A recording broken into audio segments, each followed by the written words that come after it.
vocês? Enquanto vocês estão na quarentena, eu tô aqui curtindo o meu Flamengo, curtindo a família, curtindo vocês. Espero que esteja tudo bem aí. Espero que vocês estejam gostando da minha aula online. E assim, a gente vai curtir... Peraí!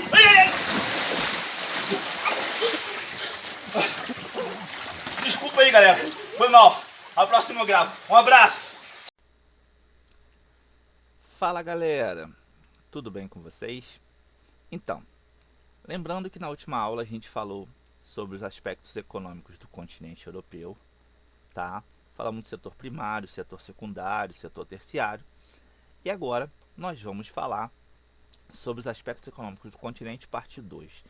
E não sei se vocês vão lembrar, eu falei que a gente ia falar especificamente sobre o bloco econômico União Europeia, tá? Ele é um bloco muito importante, foi o pioneiro nessa formação de bloco econômico.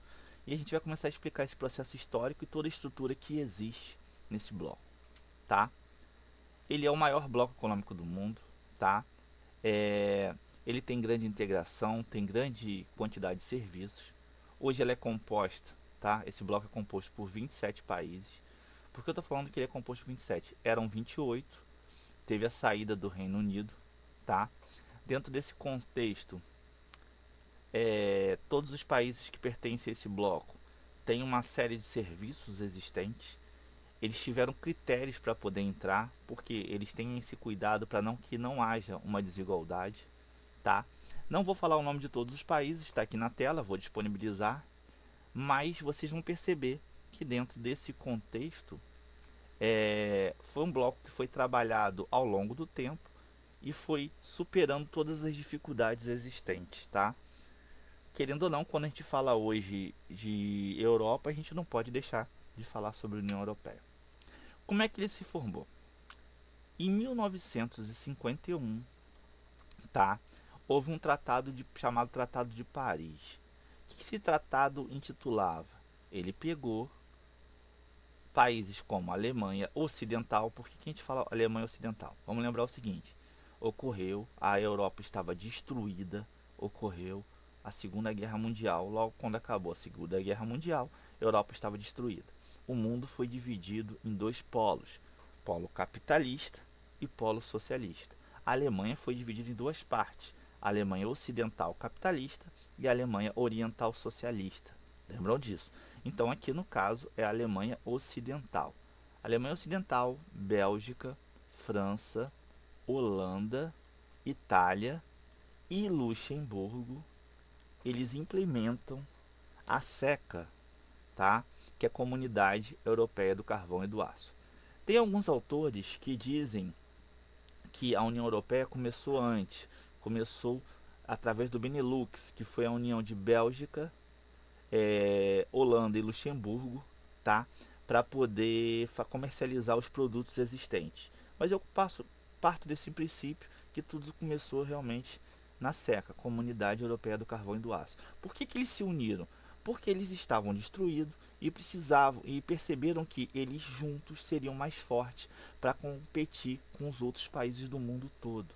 Ou seja, quando você se junta, é muito mais fácil você conseguir conquistar determinada coisa do que você sozinho. É a mesma coisa, por exemplo, de um aluno ir reivindicar um direito com um professor. Somente aquele aluno, ou quando a turma toda reivindica, tem muito mais força. Então eles tiveram essa percepção. Então eles começaram a se unir para se fortalecer economicamente, já que a Europa nesse período estava destruída, tá? Por conta da Guerra Mundial. Em 1957, tá? Houve o Tratado de Roma e os mesmos países aqui de cima, eles assinam esse tratado e eles ampliam a quantidade de serviço, tá? Principalmente até na questão da energia atômica. Eles vão ampliando. E quando eles foram ampliando, eles vão vendo que vão dando certo. E aí outros países vão se como é que eu vou dizer, vão se achegando até conseguir entrar no bloco e fortalecer o bloco cada vez mais. Aqui é o marco da União Europeia. Por que eu falo que é o marco? Em 1992, tá? Aí já tinha terminado a Guerra Fria, tá? Ocorreu o Tratado de Maastricht, tá? Qualquer vestibular, qualquer prova do IFE que perguntar qual foi o tratado que intitulou a União Europeia? Foi o tratado que fundou a União Europeia, foi o Tratado de Maastricht. O que aconteceu? 15 países começam a participar. Aqui você vai ver que a Alemanha já está toda junto. A Áustria, a Bélgica, a Dinamarca, a Espanha, a Finlândia, a França, Grécia, Holanda, Irlanda, Itália, Luxemburgo, Portugal, Suécia e Reino Unido. O Reino Unido, lembrando que hoje não está, mas eu vou explicar o porquê. Eles formam a União Europeia e começam a disputar mercado com os Estados Unidos. Não só com os Estados Unidos, como com o Japão, eles começam a mostrar sua força, porque eles estão formados em bloco e são economias bastante fortes, tá? Em 1º de maio de 2004, entram mais alguns países, ela vai ganhar mais 10 países, tá? E você vai perceber que uma parte desses países são países que eram da base socialista, tá? Você vai ver também que em 2007, Romênia e Bulgária entram, e em 2013, a Croácia também entra no bloco. Em 2020, tá, ocorre o Brexit. O que é isso? É a saída do Reino Unido, tá? Aqui ficou saída, eu vou consertar a saída do Reino Unido do bloco. O que acontece com essa saída? O Reino Unido resolveu sair devido ao intenso fluxo migratório que estava ocorrendo no território europeu, e esse fluxo migratório estava aumentando, na visão do Reino Unido, atentados terroristas, tá? E ele, com medo além dessa questão do atentado terrorista e com medo de impactar em sua economia, ele prefere sair do bloco. Foi uma grande discussão, houve um plebiscito, tá? Dentro do Reino Unido. Dentro desse contexto, tiveram, como o Reino Unido é composto por 4 países, alguns países foram contrários, desses. E assim, houve uma grande discussão, até que em 2020 ele sai, tá? Existem países que reivindicam, tá? Participar da União Europeia, mas para você ingressar nesse bloco, existem critérios, tá? Por que existem critérios? Para que não ocorra desigualdade. Uma que estava muito próxima era a Turquia, mas tem um aspecto que pesa muito contrário, que é a questão da religiosidade, da questão do islamismo está aqui. E dentro desse contexto, o europeu tem devido a uma série de atentados que vem sofrendo, ele fica muito preocupado com isso, tá? Quais são os critérios? O que um país precisa alcançar, atingir para participar da União Europeia? Ou seja, os índices inflacionários, a inflação, ela não pode ser superior a 1,5 ao ano. Ou seja, se um país tiver uma inflação superior a isso, ele não consegue atingir a meta para poder participar. Flutuação cambial. A sua moeda não pode... Tudo bem que quando ele entrar, ele pode aderir à moeda da União Europeia. Mas ela não pode ter uma flutuação cambial. Ela não pode simplesmente oscilar. Um exemplo, no caso do Brasil. A moeda de comercialização internacional é o dólar. Olha quanto há uma flutuação no real. O real estava X, agora o dólar está valendo... O dólar, por exemplo, no Brasil está valendo 6 e pouco.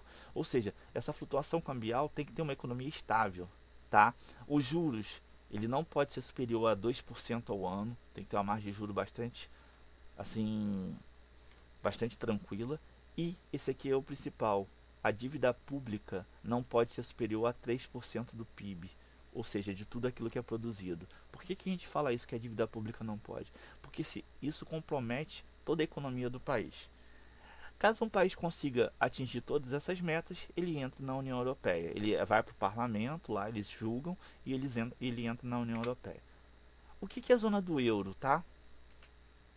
Zona do euro é o conjunto de 19 países que adotam o euro como moeda nacional. Qual a diferença? Dos 27 países existentes da União Europeia, todos aceitam o euro, tá?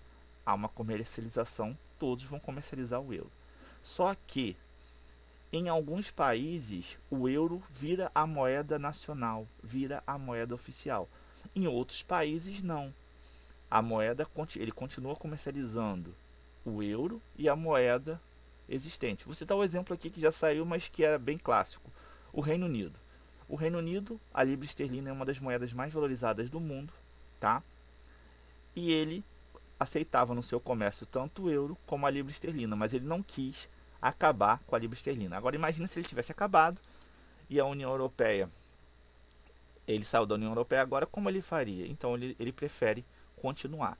Quais são os países, os 19 países, tá, daqui, que comercializam, que aceitam o euro como moeda nacional? Alemanha, Áustria, Bélgica, ou seja, eles substituíram a moeda existente ali. Os nomezinhos vão estar na tela para vocês, tá? Quais são os serviços existentes? Eu não coloquei aqui pelo que eu vi, mas eu vou explicar para vocês. Ou se eu coloquei, eu apaguei. Serviços existentes. O que tem na União Europeia que é bastante interessante de serviço, tá? Você tem livre circulação de pessoas, ou seja, a pessoa se torna cidadã europeia.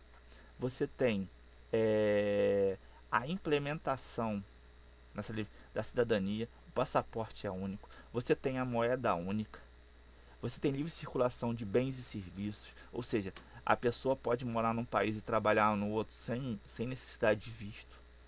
Então é uma integração bastante completa, tá? E aqui eu estou trazendo para vocês as instituições existentes. Não vou ficar lendo todas, mas só para vocês terem uma noção de como é integrado. Ele tem um Conselho Europeu, ele tem uma Comissão Europeia, ele tem um Parlamento que é eleito, tá? Ele tem um Tribunal de Justiça, tá? Ele tem um Comitê Econômico e Social, tá? Porque ele vê aonde tem as desigualdades para poder agir, tá? Eles existem dentro desse contexto uma política social, ou seja, porque o país atingiu todas as metas, então esses países maiores auxiliam os menores para poder manter a sua competitividade, tá? Ele tem também um contexto, um sistema de bem-estar social que faz, assim, trabalha a questão do seguro-desemprego, trabalha a questão de imóveis para poder dando crédito mais barato para as pessoas que são menos acessíveis, ou seja, tem todo um trabalho dentro desse contexto, tá? Aqui você consegue ver que existe uma prioridade, tá, de políticas sociais visando emprego e segurança dentro do continente europeu, tá? Por que a gente fala isso? Porque esse bloco, esse grande conjunto de países, é como se formasse um país só. Então eles percebem que todos os países, estando fortalecidos, evita determinados fluxos migratórios, evita pessoas saírem de países mais pobres para irem para países mais ricos.